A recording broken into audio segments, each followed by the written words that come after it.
Hey guys, it's Chris back again, and this video is going to be a doozy. I'm going to be showing off my entire PlayStation 1 collection. It's pretty huge, and I feel like I finally got it to the point where it's nearly complete to show off. I will admit there's still a few more I want to get, but those are kind of expensive titles, like, you know, the Mega Man Legends series, a couple RPGs, stuff like that. I may or may not get them in the future, we'll see. But anyways, I better get this started because we have a lot of games, and this video is either going to be 2 parts, 3 parts, or 4 parts. I'm not sure. I'll see how I'm feeling after this bunch that I'm doing. But anyways, let's get this shit started. Alright, so I got them all in alphabetical order, hopefully. So let's go ahead and get this started. This game, first, 007, Tomorrow Never Dies. Now this was, I believe, the first 007 game to come out after GoldenEye on N64. So it had a lot to live up to, and yeah, unfortunately it wasn't as good as GoldenEye. This is when EA took over the series. And this one's a third-person shooter, but yeah, it's still pretty fun, but it's nothing too special. It's kind of like, you know, a crappier Siphon filter or something. So yeah, nothing too special about that one. Next up, we have first long box game in this video. That is Air Combat. This is the original Ace Combat. It's called Air Combat though, and yeah, it's basically arcadey flight sim combat. Well, not flight sim since it's arcadey, but yeah, it's made by Namco. It's a long-running series. This one's pretty simplistic. The story is minimal. I think they even retconned most of the story in this one, but yeah. And sorry, you're gonna have to deal with some glare going on here. Sorry about that. Oh, and then of course I dropped the game. Let me just fix that. Of course the disc pops out. I'm sure there's going to be some blunders in this video because it's going to be so freaking long. Alright, next up we got, of course, Ace Combat, and I realize this is out of alphabetical order from Air Combat, but I figured I'd show the series in order. So yeah, obviously the sequel to Air Combat. This one's finally started to establish the story more, and this Ace Combat 2 was actually remade on the 3DS called Ace Combat Assault Horizon Legacy, or Legacy Plus if you get the upgraded version. But yeah, it's more of the same arcadey flight combat with kind of a fictional world, so it's not on actual Earth, it's like a fictional Earth. But yeah, it's got real-world jets and everything, so pretty interesting. Much improved from the first game, that's for sure. Okay, next up, of course, Ace Combat 3. Now this one is, well, first of all, it's called Electrosphere, so it's a futuristic Ace Combat game. Still in the fictional world, but obviously more high-tech stuff than modern day, at least modern day as of the 90s when this came out. But this is actually a dumbed down version of the original Japanese version, which was, I believe, 2 discs. So they cut out a lot of the missions and most of the story. So that kind of sucks. But the action is still good, it's still fun to play, but if you can, I would play the emulated Japanese version, which I'm not too sure. They might have translated that, but I might be wrong. But anyways, I got this cheap. I think I got it for $3 at Goodwill. Next up, another long box. So I wanted this game for a long time. Alien Trilogy. Basically a Doom clone with the Alien Trilogy story, sort of. It's kind of, you know, it takes tons of liberties with the story. But yeah, I always wanted this as a kid. Never got it till recently, so I figured I'd get the, you know, the cool looking long box version. But yeah, it's kind of dated now, but it's still pretty fun. Better than Alien Colonial Marines anyways. So, alright, next up. Got a light gun shooter, Area 51 by Midway. I played this a lot in the arcades, you know, when it was out, but I never actually owned it on PS1. But then, you know, later on in my 20s, I started to go crazy with collecting light gun shooters, so this was one of the ones I picked up. I can't remember if I found this at Goodwill or if someone sent it to me. My friend Jules might have sent this to me, but I can't remember. But anyways, it's kind of like an FMV shooter in a way, because there's a lot of like pre-rendered stuff in it. But yeah, it's basically, you know, an Area 51. So I believe another game with the same graphics engine was Maximum Force. Very similar thing where it's like full motion video enemies with like computer generated backgrounds. But yeah, it uses the normal light gun, not the gun con. So it's not quite as accurate, but still pretty cool. And later on they made a sequel to this on PS2 and Xbox original. They might have even made another one after that, but I can't remember. Yeah, I think they made a Xbox 360 game as well, but that wasn't as good as the Xbox original version. But yeah, still, it's pretty good, cheesy fun. Okay, I'm just going to try to give, you know, pretty short descriptions of each, so you'll have to forgive me if it's summarizing it too much, but I got a lot, probably, I don't even know how many games I have, maybe 250, 300, I'll have to count after this. But next one, Army Men 3D. Not very good. The sequels were better. I believe it's called Sarge's War or something like that. Something like that, but yeah, the Sarge one was better. This one's pretty crappy. Not much to say about it. It's got kind of big open levels. I'd say it's most comparable to MDK as far as gameplay, because it's third person over the shoulder, but it's nowhere near as good as MDK. It's, you know, 4 out of 10 game.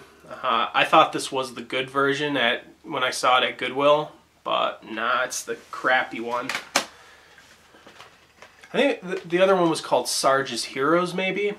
But you'll have to tell me if you know in the comments. Next up, this is a series I just started picking up. I've wanted it ever since playing the original game on a demo disc. And that is Armored Core. Now this is from Software, the people that made Dark Souls, what's the other one called? Otogi on Xbox, you know, games like that. Kingsfield. But this was one of their original games. I don't know if it was their first game. It might have been, but, you know, it's basically kind of arcadey mech combat with a lot of customization for the mechs. It's got a storyline that's sort of minimalistic. But you're basically a mercenary group of, you know, mech pilots that take on jobs for the government and corporations. So yeah, it's really addicting. It does feel very From Software, where the story is kind of minimalistic with just a lot of, you know, background lore about the world, and the customization is really, really fun. And I think the graphics are still really nice for the PS1 era. Very cheap games to pick up as well. I mean, you can get nearly every game in the series for under $20 or even under $10. So, would highly recommend this. I'm still waiting for several of the newer games to come in the mail. But I did get every single PS1 game, which I'm showing you here now. So these are the games I was waiting for to do this video. So this is Armored Core Project Phantasma. Yeah, Phantasma. And this is the second game, although it's more of an expansion to the first. And the cool thing about this is you can actually load your customized mech from the first game and bring it over and start using it in this one right away. You also get kind of a money boost, it seemed like, when I tried it. It gave me at least like 100,000 credits or something. But yeah, it's kind of more of the same. I'm not sure what's really different. Probably more parts and, you know, new levels and all that. So it says it has 17 brand new missions, so that's cool. And yeah, these do have split screen gameplay, so that's always fun. Anyways, we'll keep going because we of course got the last Armored Core game for PS1. That is Master of Arena. And this is actually a 2-disc game. So yes, yes.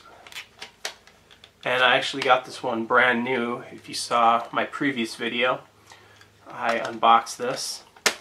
And yeah, it's more missions basically. It says it has 180 Armored Core parts. Oh, that's 180 total, but 27 of them are brand new. 22 battle stages, 10 are brand new. So I'm not sure if they reuse stages or what. I haven't gotten to this one. I'm currently playing through the first game. It says it has 19 missions, so you get like the single player missions, and then I believe the second disc is arena battles. So anyways, that's the last of the Armored Core games for PS1. And now here's a game that my friend Jules sent to me. He's probably watching this video. And that's Battle Stations. I have not actually tried this yet. I think I need to though. I'm not sure if it's real-time combat or not. I do have, I forget the, yes, Iron Storm on Sega Saturn. So at first I was thinking it was something like that where it's strategy. But this might be real time, it's looking like, so I definitely need to try this out. But yeah, it's always cool to get something original that I didn't really know about. So again, thanks to Jules for that one. And then I think they also made Battle Stations Midway on Xbox 360. Not sure if that's technically in the same series, but it seems like it is. Alright, next up. We have a Square. Oh, it's still when they were called Square Soft and not Square Enix. And that is Brave Fencer Musashi. Basically like a samurai action RPG game, kind of cute style graphics. And I think this one, I don't think this is 2 discs. Yeah, it's just 1 disc, but it has the Final Fantasy VIII preview disc, which I assume they were trying to sell this game, getting people to buy it for the demo basically.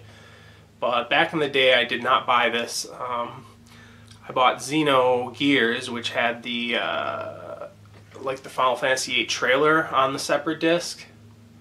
But yeah, or maybe I'm thinking of Parasite Eve, I can't remember which one. But anyways, I've actually not played this at all yet. I'd like to get the second game on PS2 as well. I forget what that one was called, but anyways, I'll have to check that out sometime. I forget where I even found that too. It might have been at like either Goodwill or like pre-played, something like that. And then we got this game, Breath of Fire 3 by Capcom. Basically Capcom's RPG series, which they've pretty much abandoned. I believe they made a new game on mobile phones or something, but it was loaded with microtransactions, so fuck that shit. But yeah, it had 3D backgrounds and 2D sprites, which was a cool style in my opinion for the 32-bit era. I really like RPGs that use sprites with 3D backgrounds. But yeah, it's cool. I mean, I believe you can turn into a dragon in this, yeah. And the main character's name is Ryu, or Yu, whatever you want to say. I believe in... Well, this series started on the Super Nintendo with 1 and 2, and I believe Chun-Li from Street Fighter made an appearance in this series at some point, just as a little cameo. But anyways, let's move on. And I also have Breath of Fire 4. So I'm not sure if this is connected to the first game because I still haven't beaten Breath of Fire 3. And I also have Breath of Fire 3 on my PSP collection up there, which is a European import. But yeah, this one actually looks a little better graphically, better sprite work and such. So I definitely need to play through this series at some point. PS1 is where I have the most unbeaten RPGs, I would say. So there's a lot of work ahead of me. I'll probably spend the rest of my life trying to beat this collection. So anyways, this one, Bushido Blade. This is one that my brother actually owned. Back when I was a kid, my brother was the one that owned a PS1 before me. I think I had the N64 and he had the PS1. So this was one of the first games he bought, so we played it a lot. The versus mode was so fun. It's basically a slightly more realistic samurai game where there's not really health bars, but you get killed in one vital hit. So if you get hit in the chest or the head, it's instant kill. If you get hit in the arm or the leg, it disables that arm or that leg. And yeah, it's a very tense combat situation. The single player has a pretty cheesy but fleshed out story. So yeah, it's one of a kind game. The second game isn't quite as good, so I do not have that one. Okay. So next up is another classic. Everyone should have this. Castlevania Symphony of the Night, the PS1 version. This also came out on the Sega Saturn in Japan. That version had an extra playable character and one extra area. But technically it was worse than the PS1 version. Longer load times, didn't have real transparencies. I think there was some issue where the resolution was a little bit squashed on Saturn, something to do with how Saturn renders. But it did have those extras, but later on it was ported to the PSP and then Xbox Live and PSN. But the PSP version redid the voice acting, which is infamous for being really bad. But it lost some of the charm that way, in my opinion. I like the original, you know, cheesy voice acting. So anyways, Castlevania Symphony of the Night started the whole Castlevania series going into the sort of Metroid direction with a big explorable hub world. And this style of game is the basis of the upcoming Bloodstained Ritual of the Night, which I did back, and I got the $150 tier. So my name's going to be in the credits, so I'm pretty happy about that, assuming the game will be good, which I think it will be.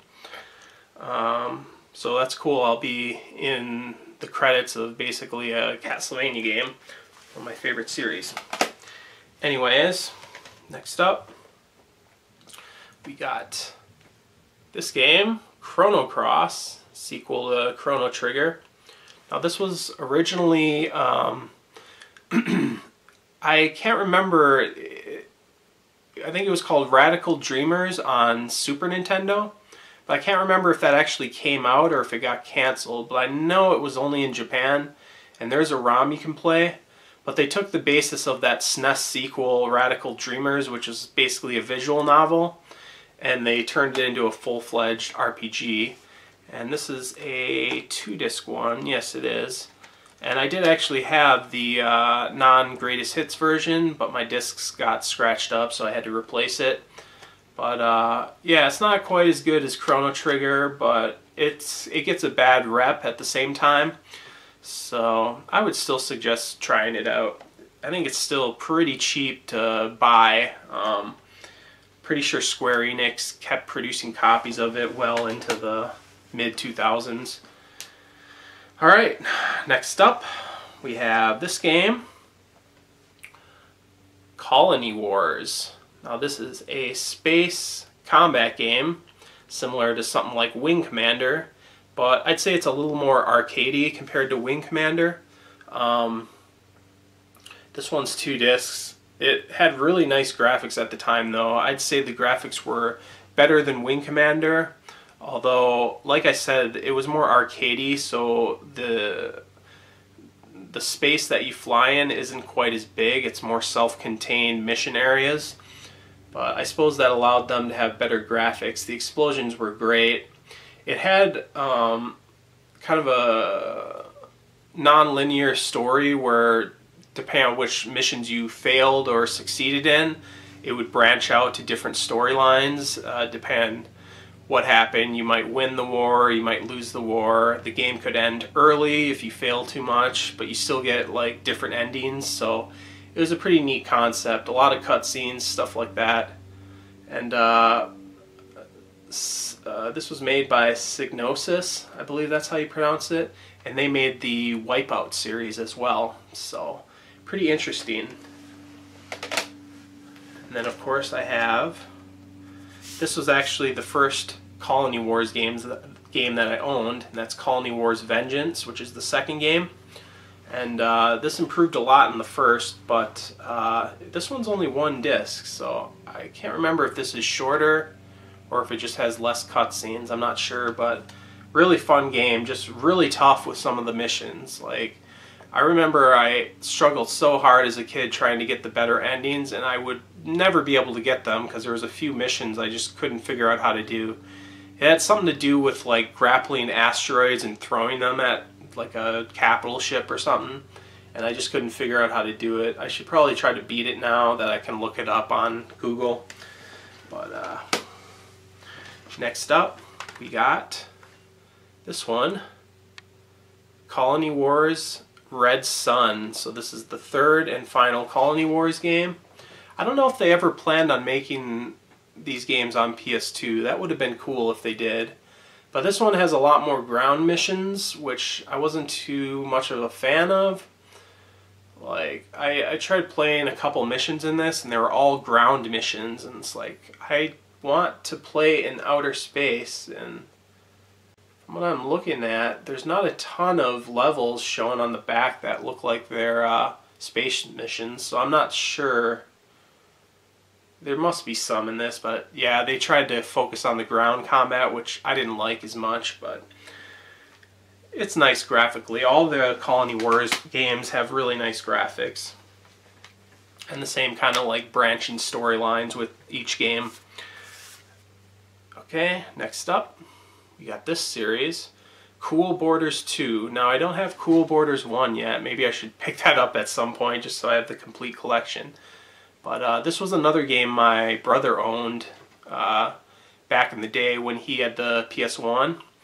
And we played this a ton, and then later I got 1080 snowboarding on N64, which blew this game away. But still, this game was really fun. At that time, my brother and I were really into snowboarding, so I have a lot of memories of like going snowboarding and then coming back and playing this game and 1080 snowboarding. So yeah, it really kind of kept the flow going with going out snowboarding for real and then coming home and playing Cool Borders on PS1. So that was cool. The series though, I mean, what can you say? It's snowboarding game. So and I got Cool Borders 3, and I believe I found all of these at Goodwill or pre-played stores like that. But yeah, more of the same. Cool Borders. Then I also have, of course, also from Goodwill, Cool Borders 4. Yes, more Cool Borders. I don't know what to say about this series. And then again, we got Cool Borders 2001. And yeah, it's in 2001. How about that? Awesome, huh? Alright. So this is one I found at Goodwill, and I had no clue what it was. I never heard of it. Covert Ops Nuclear Dawn. At first I thought it was some like generic Western, you know, Siphon Filter clone or some shit. But it's actually a Japanese developed game despite being published by Activision. And it's more like a mix of Resident Evil, Siphon Filter, I guess. I don't know, just like an arcadey Japanese action game. So it's weird how it works. In the beginning of the game, you start on top of the train, and it's behind the character, and you're just running forward, kind of like those stages in Contra 1 where you're just running forward in the base or whatever. And then you go inside the train and the camera angle switches over to kind of like a Resident Evil or Dino Crisis style camera angle. It has full 3D environments, full 3D characters, and yeah, it has tank controls, but it's more like you're sneaking around a bit, and that's about as far as I played so far, but that kind of intrigued me because I really liked how there was that trend of making like those tank controlled Resident Evil style games back then. So this is pretty interesting. Glad I found this at Goodwill. I'll have to play it some more. Alright, next up, this series, of course a classic, Crash Bandicoot 1, which is, you know, Naughty Dog's first platformer, I'm pretty sure. And before this they made, I think, Way of the Warrior and something else, but this is what really made them go big. It's kind of the behind the character view for the most part, but there are kind of some side-scrolling levels. But yeah, very good graphics at the time, before Naughty Dog started to suck ass and become a bunch of SJW cucks. But this series was re-released on PS4 recently with the Trilogy Collection. So of course I also have Crash Bandicoot 2. This one's called Cortex Strikes Back, and I believe this is the first one I played. I probably rented it back in the day. And then of course I have Crash Bandicoot Warped, which is the third game, and it's just more of the same, you know, wacky platformer. So yeah, not too much to say about that. I wasn't super into the series back in the day, but I always appreciated it to some degree. And then here's the spin-off Crash Team Racing, which unfortunately wasn't included on the Trilogy Collection. But it's just basically a kart racing game with the Crash Bandicoot characters. And then here's an interesting light gun shooter. It's called Crypt Killer.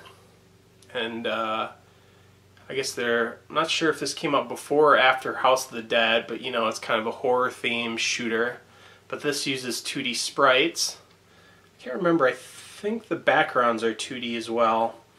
But this uses the Konami Justifier, as you can see in the middle there, which I do have 2 of those. So anyways, yeah, it's a light gun shooter with horror elements, and it's made by Konami. So yeah, that's about all I can say about that. Then we got Darkstalkers, the Night Warriors. Yes. And I can't remember if this is considered the first or the second game. I'm pretty sure this is the second one, but I might be wrong.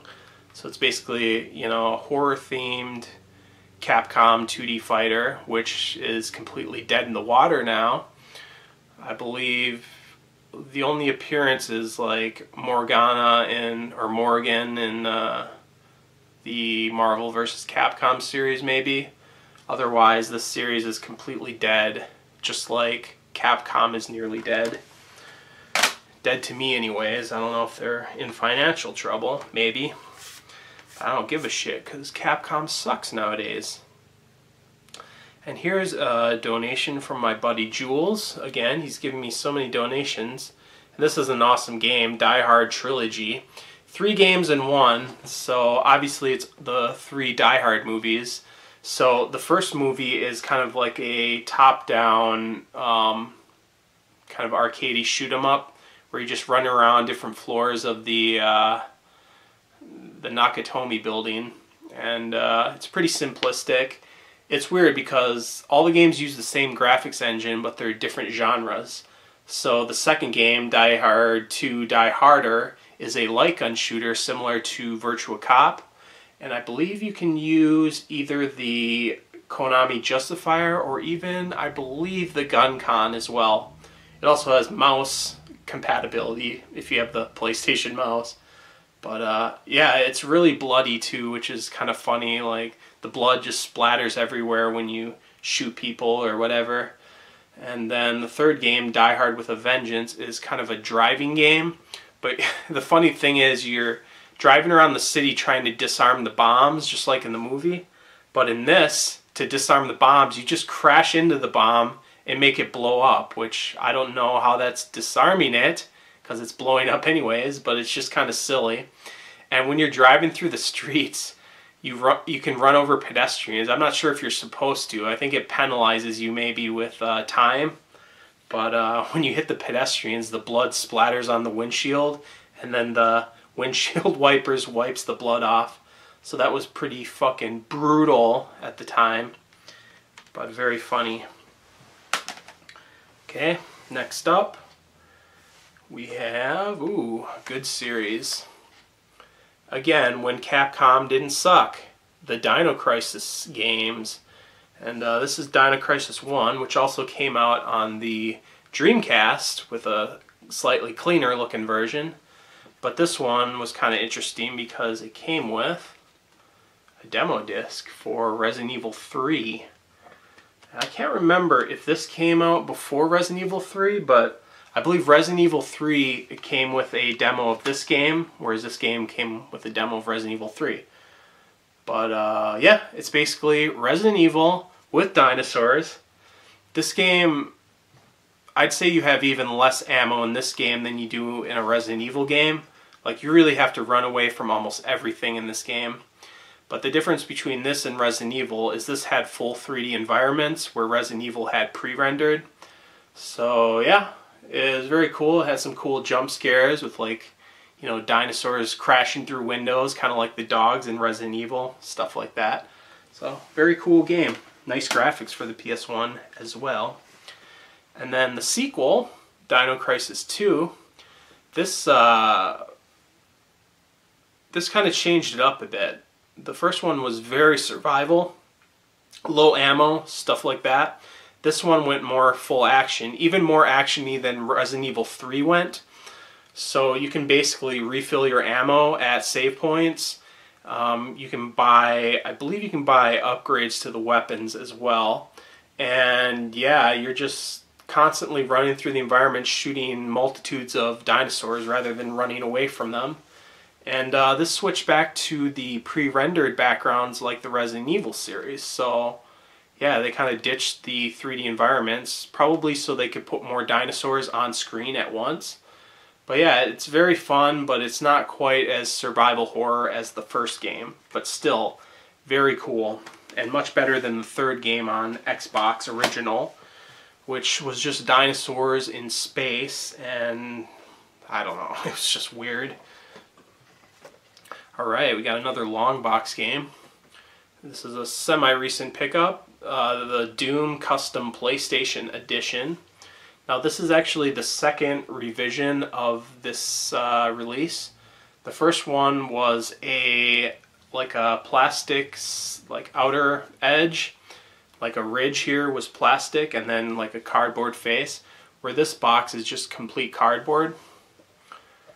And then I believe the original release had artwork in here as well. But yeah, this is a very cool game, very cool version of Doom. It's basically Doom 1 and 2 levels, but they kind of combine the enemies from Doom 1 and Doom 2 into Doom, into all the levels, so you get, you know, Doom 2 enemies in the Doom 1 levels. And it has colored lighting, it has new sound effects, new music.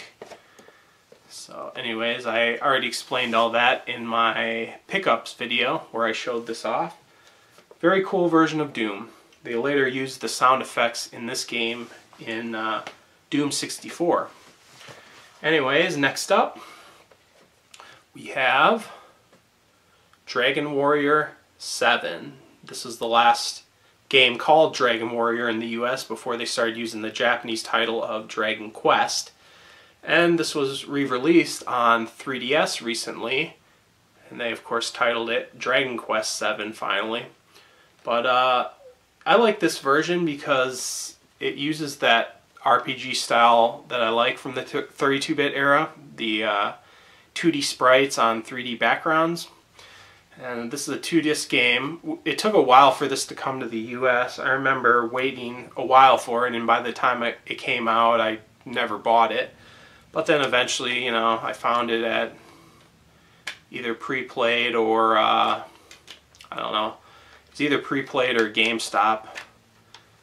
And let's see, I can't remember. Yeah, luckily it's in really good condition, so that's good.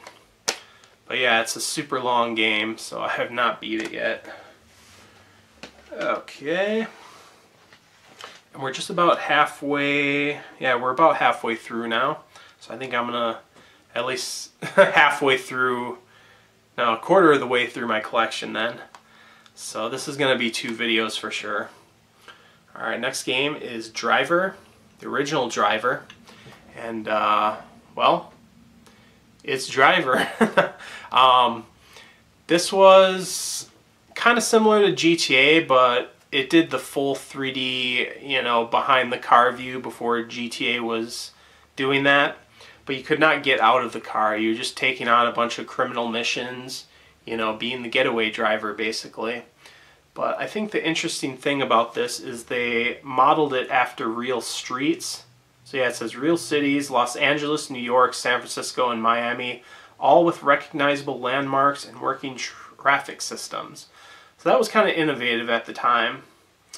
But it's really tough though.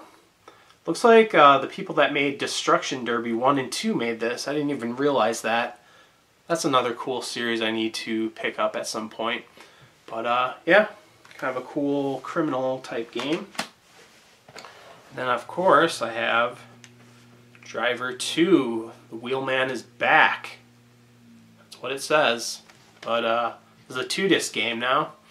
And yeah, you can get out of the car this time, which I guess lets you take over any car. Has split screen. But I have not played this one too much. I watched other people play it back in the day, but not really played it myself. But anyways, let's just keep it going. Keep it going. Alright, we got this game. Duke Nukem, Time to Kill. This was kind of the Tomb Raider clone for the Duke Nukem series. So it's behind the character platforming and shooting with the Duke Nukem humor. Although I still think Duke Nukem 3D is the superior game, but this, you know, this is still pretty fun. It had really nice graphics for PS1 at the time, but it was tough. Like, you could get killed really quickly if you weren't careful in this game. But yeah, it's basically time-traveling Duke Nukem with Tomb Raider style platforming. So not much more I can say about that. I was really obsessed with this game back in the day. Plus it had an intro with music from Stabbing Westward, which I was really into at the time. I still kind of like Stabbing Westward, but as a kid I was like really into that edgy industrial metal sound. And then it got a sequel, Duke Nukem Land of the Babes, which isn't quite as good, but it's still fun. It's more of an expansion, if anything, same gameplay, but I believe he goes in the future or something, kind of like Terminator or something, but he's saving the babes. So yeah, I'd say the environments are a little less creative in this. It's just a lot of like labyrinth style, you know, futuristic looking environments, whereas the first game had a wide variety of different historical style locations. But yeah, still a fun game. Hearing Duke Nukem's one-liners is still entertaining. Then this game, Fade to Black, is the sequel to Flashback, which it doesn't say on the front, but it says that on the back. And Flashback was a Prince of Persia style game, you know, the 2D Prince of Persia games, where it's, you know, platforming and shooting. But this is more like a 3D adventure game, kind of like trial and error game where you go into a room and there's something that'll kill you in there you have to avoid. So there's a lot of instant deaths in this game. But it didn't quite catch on as much as the original Flashback did, but nowadays it's pretty interesting to play. The PlayStation version is pretty cool. It was originally on PC, but the PlayStation version, I believe, added a little bit better graphics, probably more textured polygons if I remember. But yeah, it's interesting, I guess. It's just really tough because of those one-hit kills. And this series is actually very similar in a way to Fade to Black. Fear Effect. It's another one of those trial and error type of games. It's almost like a combination of Resident Evil and something like Prince of Persia or Flashback, where you can get killed instantly by pitfalls in the game, or, you know, cinematic events that kill you. But this game is getting remade on PS4, I believe, which I'm really interested in. The innovative thing about this at the time was, unlike Resident Evil that used static pre-rendered backgrounds, this used full motion video as backgrounds. So they look kind of grainy, but they had a lot more motion to them, more animation. And the characters themselves were 3D cel-shaded characters.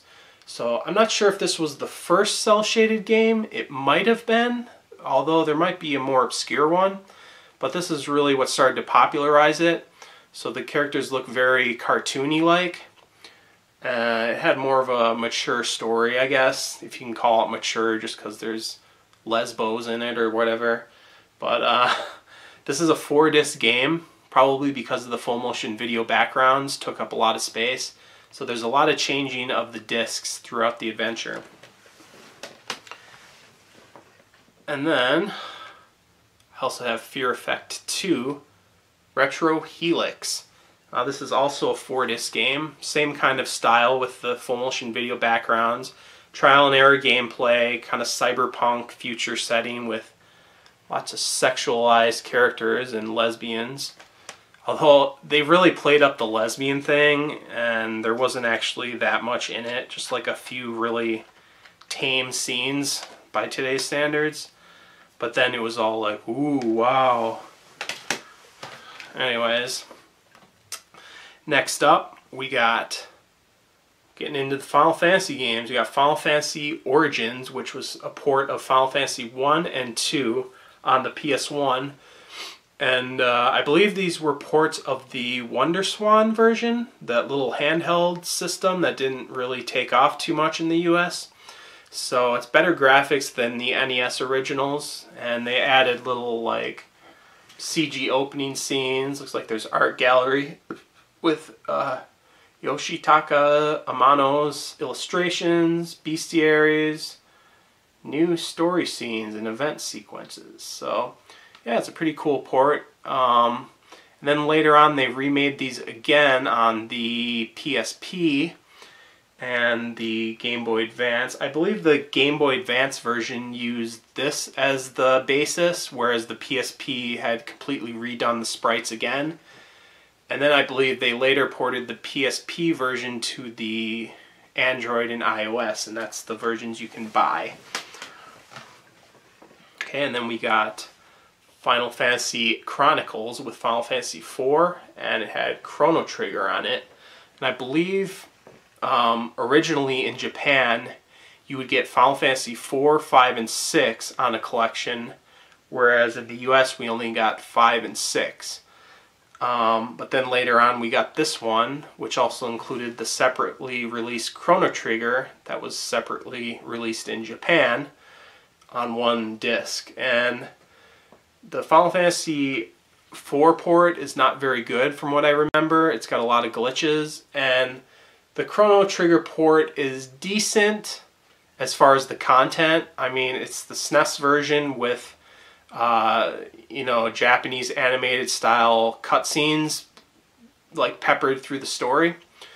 But the problem was the load times in Chrono Trigger were pretty bad unless you played on a PS2 with the disc speed option enabled.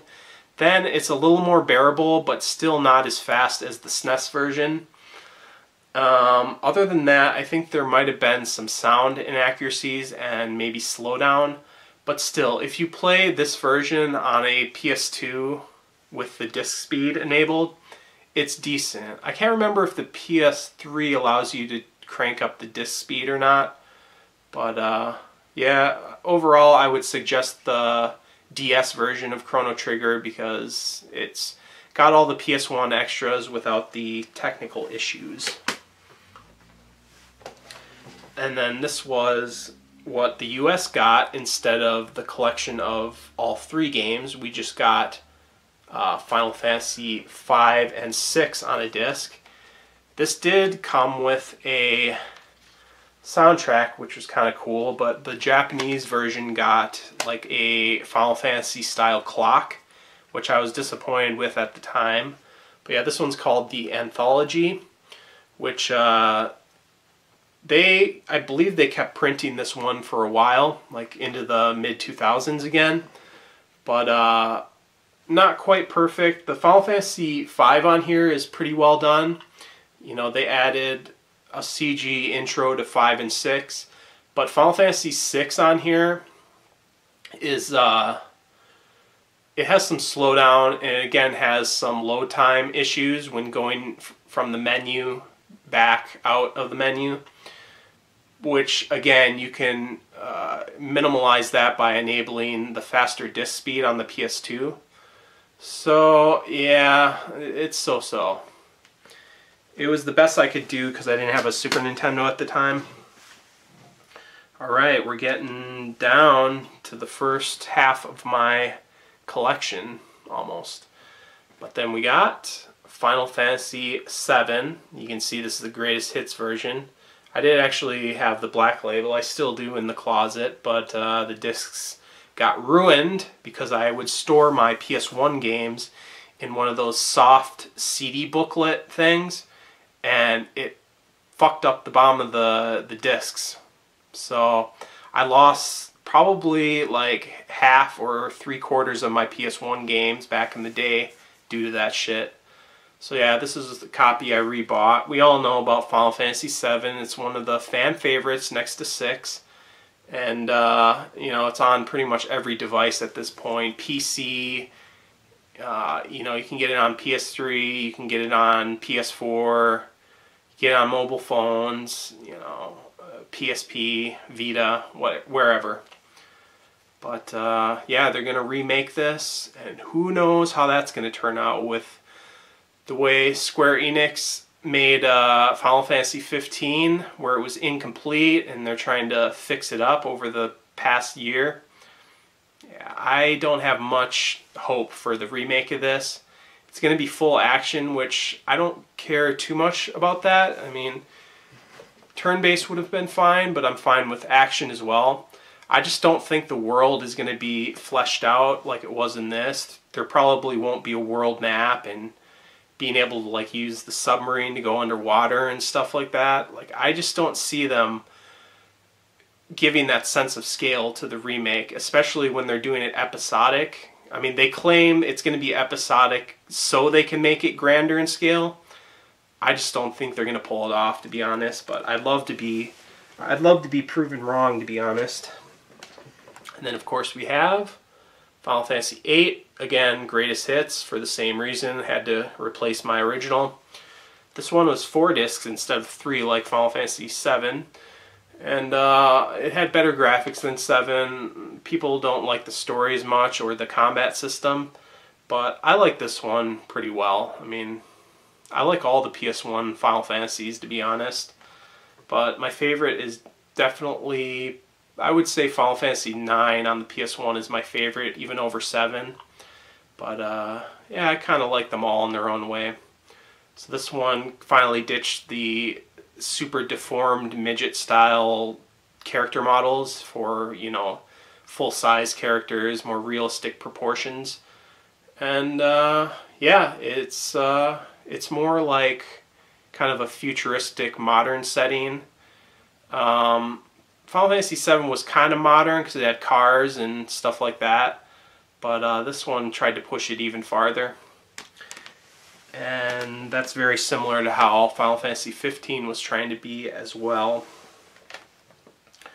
Okay, then of course we have my favorite PS1 Final Fantasy, Final Fantasy IX, which is a throwback to the kind of Final Fantasy 4 through 6 era of Final Fantasy games. You know, it's more medieval. It's got the deformed, big-headed character models, and yeah, just more classic Final Fantasy-like. So, good game. I'd recommend it.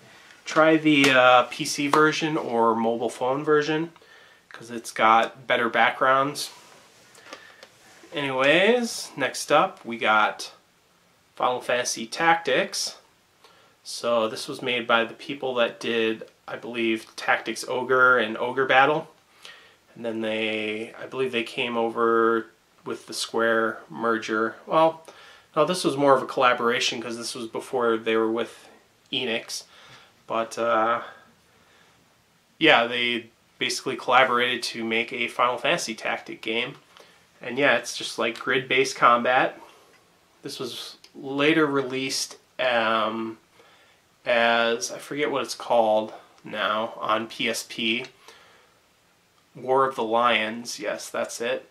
And it's also on mobile phones now. I don't think it's come to PC yet, though.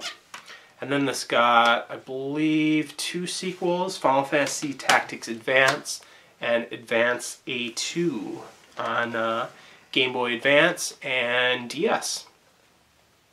And then this game, Grandia, this was made by Game Arts. I forget if that's the actual company or the publisher.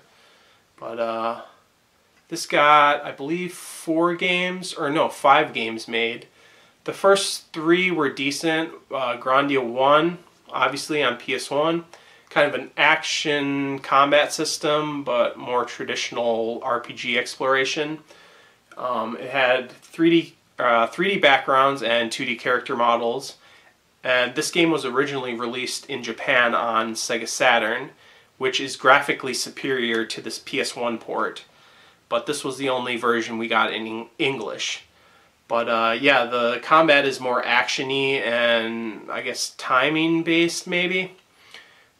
But yeah, it came out on Saturn, and then we got the PS1 version in English. And then the sequel came out on Dreamcast, which was excellent. And then Grandia 3 came out on PS2. And before that, Grandia Extreme came out on PS2, which is more of a dungeon crawler. And then later there was there a 4th game? Or a 5th game?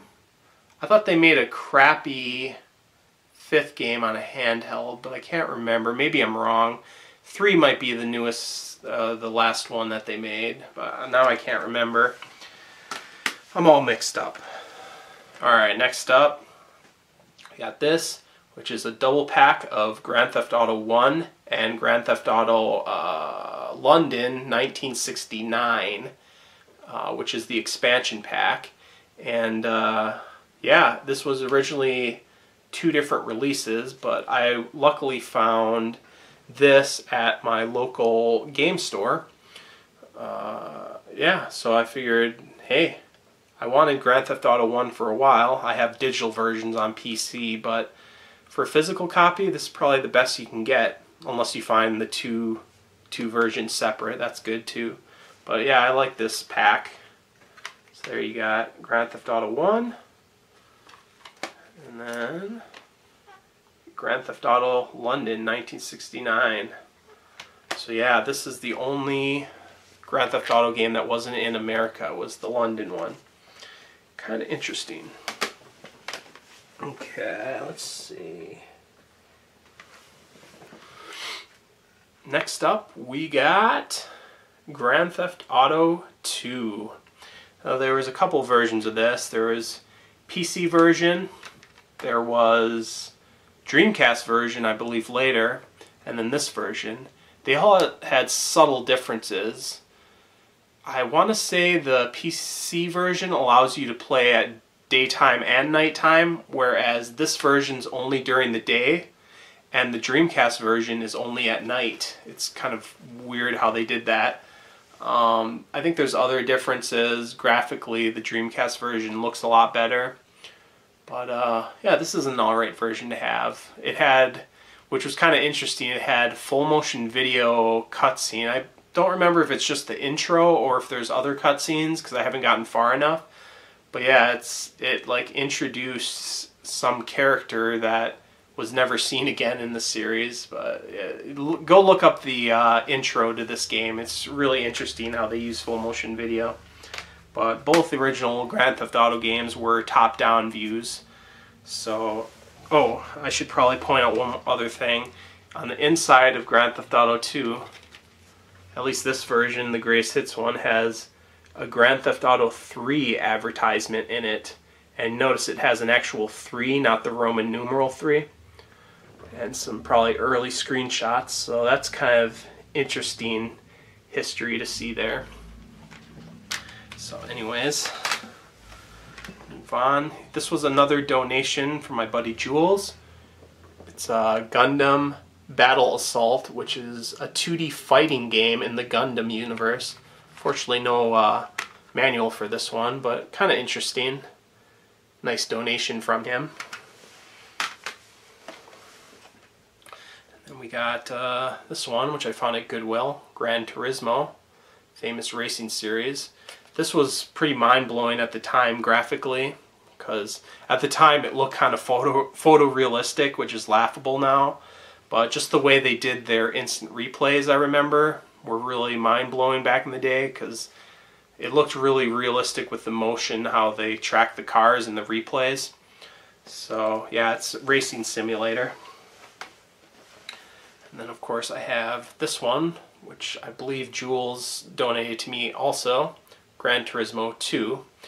And I still need to either find an instruction manual or get another copy, because this one does not have that. This game is so dirt cheap, you can find this for like $2 anywhere. So yeah, it should be easy to complete this copy at some point. And then we got this game, Heart of Darkness, which was made by Eric Chahi, I believe it was. Yeah, creators of Out of This World or Another World. Very similar, not quite the same to Another World. This was more like animated and kind of cartoony, but it had a lot of like one-hit kill deaths, a lot of trial and error platforming gameplay, a lot more cinematic looking than even Out of This World. Pretty cool. And this game I really like, that's kind of a not really talked about too much, underrated I guess. That's Iron Soldier 3, which is the third game from the Jaguar series. Basically mech combat, but more simulation than something like Armored Core. So it's more like clunky movement and stuff like that. But very interesting and very unique. I would recommend this highly if you can still find it. Decent price. I think it should be. And then this I found at Goodwill, Jet Moto. And I believe there's a Jet Moto 2 as well. But yeah, I remember playing the demo disc of this and just laughing a lot at how the characters would like hoot and holler when you do a big jump, because it sounded really cheesy. But yeah, it's just basically like the cover shows, you know, hover bike racing. So that was kind of interesting. I should try to find the second game at some point too. Here's another one I really like, a light gun shooter. Lethal Enforcers 1 and 2, arcade classics, whatever collection. So yeah, it has the old digitized sprite light gun shooter series. And this is probably the most accurate port you can find of this game. These originally came out on, well, first arcade and then Super Nintendo, Genesis, Sega CD. But this version is the closest to the arcade, but it's still not quite perfect. It's missing some animations, some sound effects, and it has kind of some annoying load times. But the cool thing is the first game was modern day, and the second game was in the Wild West. And this version has, at least on the first game, the Sega CD remix soundtrack. So it's kind of more, you know, real instruments and more funky sounding, I guess. I don't know. But yeah, it uses the Konami Justifier as they show on the back. So yeah, cool game. I have a Let's Play of this on my YouTube channel if you want to check that out. And this was another pretty cool pickup at Goodwill, Legend of Mana in the long-running Mana series. So I got this for like $3-4 bucks. Unfortunately, the disc was kind of scratched up, which I did resurface it so it doesn't look quite as bad. But hopefully everything on it runs good, because I have not played through the game to see if there's any skips. But I heard this is the weakest of the series. I'm not sure why. I think because it was just kind of weird. Like, you sort of explore one area of the world and then you choose a part of the map you want to fill in. It's almost like filling in the story on the map. I don't know, it's just kind of weird. I'm not too sure what the main complaints were, but it does look really nice, like graphically, nice 2D sprites and everything. But not the favorite of the series. Alright, last 2 games before we wait until part 2 of this series. And the first one is Lunar Silver Star Story Complete. And this is the collector's edition. So it's got this Velcro front cover that opens up with a lot more info about the game. And I'm not going to take all the contents out, but it comes with, you know, a cloth map, the game on, I believe, 2 discs, and then a making of disc, which I actually haven't watched yet. I should check that out. And then a soundtrack CD. I believe it has, like I said, a cloth map. I believe it has an art book and something else. I think little character standees, or that might be the next one, which is this one, Lunar 2 Eternal Blue Complete. So both of these were ports of the original Sega CD version. And then I can't remember which came out first, but this was also ported to Sega Saturn on top of PS1. But we only got this on PS1 because that was more popular back in the day.